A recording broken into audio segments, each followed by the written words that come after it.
There is a specific kind of almost giving up that nobody talks about because it doesn't look like giving up from the outside.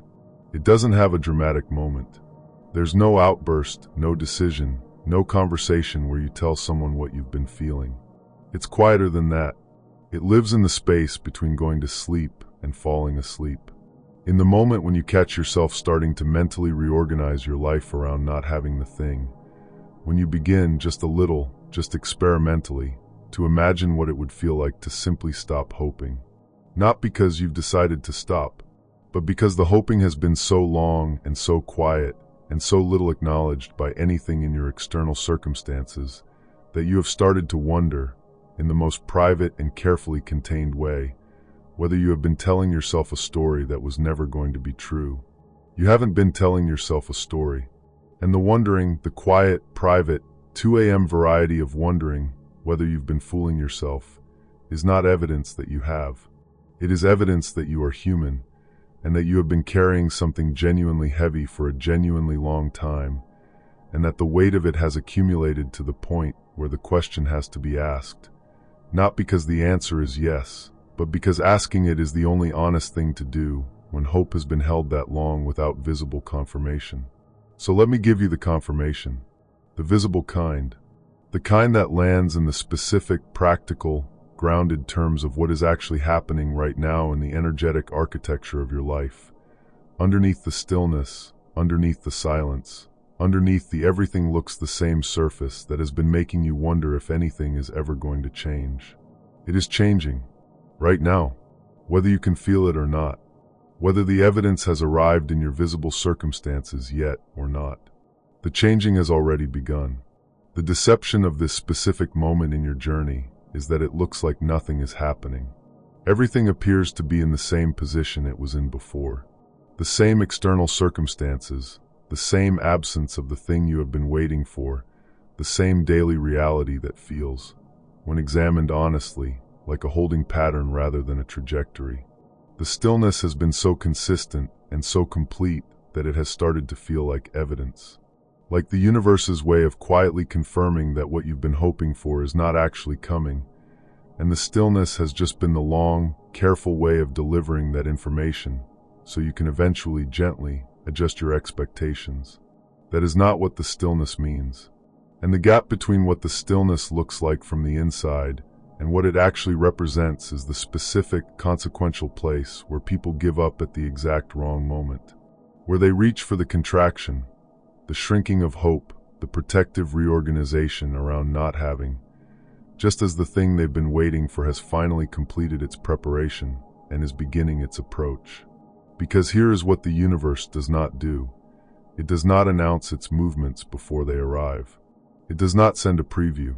It does not offer a progress report so that the people waiting can maintain their hope with the comfort of knowing the waiting is temporary. It moves in the silence. It does its most significant work in the periods that look, from the human vantage point of the person doing the waiting, like absolutely nothing is happening. And then it delivers, abruptly, quietly, in the specific ordinary moment that will later seem, in retrospect, like it could only ever have been the moment, as if the timing were obvious in hindsight when it was completely invisible in advance. The stillness you have been living in is not abandonment. It is preparation. Not your preparation. You have been doing your preparation across the entire length of the wait. The preparation of everything outside of you that has to be in the right position before the thing you're waiting for can actually reach you. The circumstances that have to align. The person who has to be in the right place in their own journey. The specific combination of internal and external conditions that has to assemble itself before the thing can arrive in a form that is actually, sustainably, genuinely what you've been hoping for rather than a premature version of it that would have required you to hold it together by sheer will. The patience you've been practicing, the waiting you've been enduring, that has not been idle. That has been the universe using your holding open to hold the space that the thing requires to arrive properly. You have been part of the preparation. The stillness has been purposeful, and it is almost complete. The people who receive what they have been waiting for, in love, in connection, in the genuine emotional fulfillment that you have been holding out for with such exhausting faithfulness, are never the people who had it easy. Look honestly at anyone in your life who has the kind of connection you want, and trace back the story of how they got there. Not the surface story, the real one. The one that includes the waiting periods, the almost giving up moments, the private 2 a.m. wonderings, the careful decision to keep hoping even when keeping hope felt like the least sensible available option. The people who receive the real thing are the ones who refuse to accept less than the real thing, even when accepting less would have been so much easier and so much more immediately available. Who sat in the discomfort of the empty space rather than filling it with something approximate.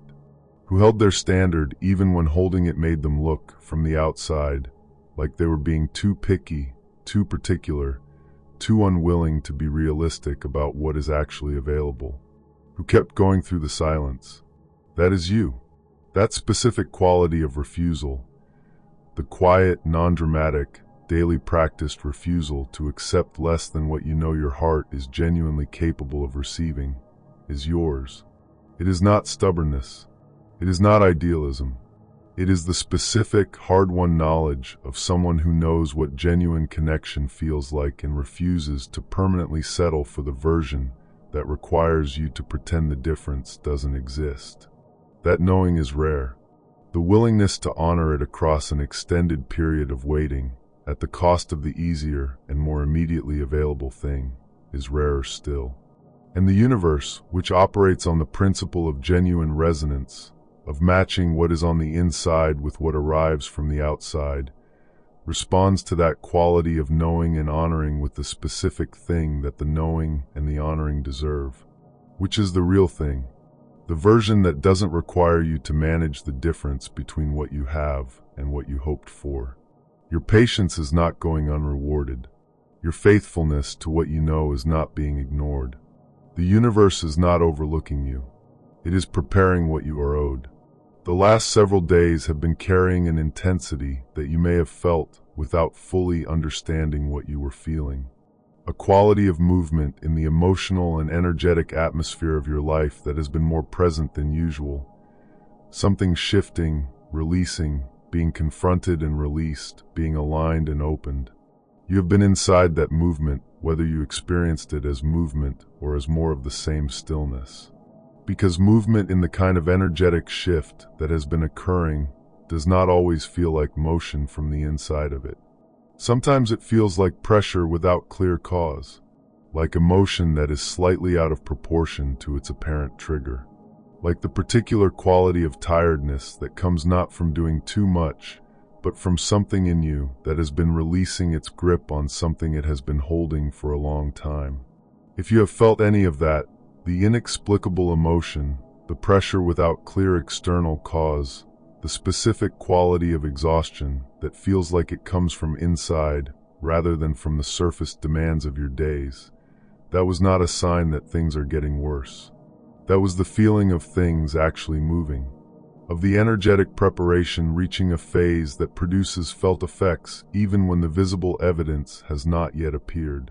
Of your life shifting at a level that the external circumstances will catch up with in the days and weeks ahead, not in some vague, indefinite future, but in the actual specific, near-term reality of your actual daily life. Your life has already shifted. The evidence hasn't arrived in your visible circumstances yet, but the shift has happened. The preparation is in its final phase. What you have been waiting for has been set in motion in a way it has not been set in motion before. And the reason it hasn't been visible yet is that the most significant movements always precede their evidence. Always. The evidence is the last thing to arrive, not the first. You are already in a different place than you were a month ago, even if the surface of your life looks identical. The internal landscape has changed. The energetic position has changed. What you have released has created space. What you have confronted has cleared the way. And the universe, which has been watching all of that internal movement with the patient attention it brings to genuine preparation, is now moving the external pieces into the positions that allow the evidence to arrive. The thing I most need you to understand about right now, about this specific moment in your journey, is the cost of pulling back. The cost, in practical terms, of the contraction that exhaustion and doubt are inviting you toward. Because the contraction is always the available option. It is always possible to shrink the hope back to a manageable size. To reorganize the internal landscape around not expecting, around the protective neutrality of having adjusted the expectations to match the visible evidence. That reorganization feels like self-protection, like the sensible thing to do when the evidence is not forthcoming. But the cost of that contraction at this specific moment is specific and real and larger than it would be at other points in the journey. Because you are not in the middle of an indefinite wait. You are in the final phase of a preparation that has been building for months and has, in the last several days, reached a point of completion that is invisible from where you are standing, but is absolutely, concretely real in the energetic architecture of what is coming toward you. Pulling back now is the equivalent of leaving a table you have been sitting at for hours, just as the food is being carried from the kitchen. You will not see the food come out because you will no longer be at the table. The preparation will have been real. The coming toward you will have been real. But the arrival will find the seat empty, and what arrives for an empty seat is redirected, and the timing resets, and the whole careful sequence of preparation has to begin again from the position of whatever the contraction created. You do not have to stay in the contraction. That is the specific, practical message of this moment. The exhaustion is real, and the doubt is understandable, and the quiet, almost giving up has been honest and human and genuinely earned by the length of the waiting. But it is not the truth of where you are. And acting from it, actually contracting, actually reorganizing around not hoping, would cost you something real at a moment when the cost is at its highest and the timeline is at its shortest. Stay at the table. Stay open. Stay present in the specific, daily, ordinary reality of your life with the quality of openness that allows things to arrive when they arrive rather than the quality of contraction that closes the door they would have come through. You are not behind. That is the first thing. Not behind the people in your life who seem to have what you want. Not behind the version of yourself that you imagined you would be by now. Not behind some timeline that the universe is measuring you against and finding you late on. The timeline of your life is your timeline. The pace of what is coming toward you is the pace that the preparation, yours and everything outside of you, required. And that pace has been exactly right, even when it has felt unbearably slow. You are not forgotten. The second thing, the universe does not have a backlog in which some people's hopes get attended to and others are perpetually deprioritized. What you have been putting out, the specific, genuine, deeply felt desire for the love and connection and emotional fulfillment that you have been carrying so carefully, that has been received. It has been in the process of being answered across the entire length of the wait. The answer simply takes the form of preparation before it takes the form of delivery, and you have been in the preparation phase for longer than has been comfortable, and the preparation is now complete. You are not foolish for hoping. The third thing, and the one that matters most, the hope has not been naivety. It has been attunement. It has been the specific, honest knowing of someone who is connected enough to their own genuine heart to know what it is capable of receiving, and to refuse to stop believing that the thing it is capable of receiving is coming. That refusal is not delusion. It is accuracy. What you are capable of receiving is exactly what is coming. The hope has been pointing in the right direction the whole time. Keep going, not as an act of faith in the face of evidence against, but as the accurate response to what is actually true right now. What is coming is close. What you have built is real. What you have earned through the quiet, faithful, nobody-watching work of the waiting is about to become visible in the specific, ordinary, unmistakable form of things actually arriving. You are closer than you think. Stay open just a little longer.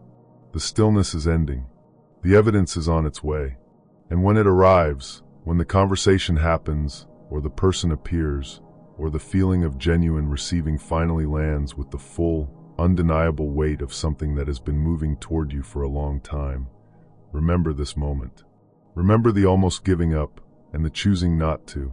Remember that you were this close and you stayed. That staying was the whole thing. That staying is what let it reach you.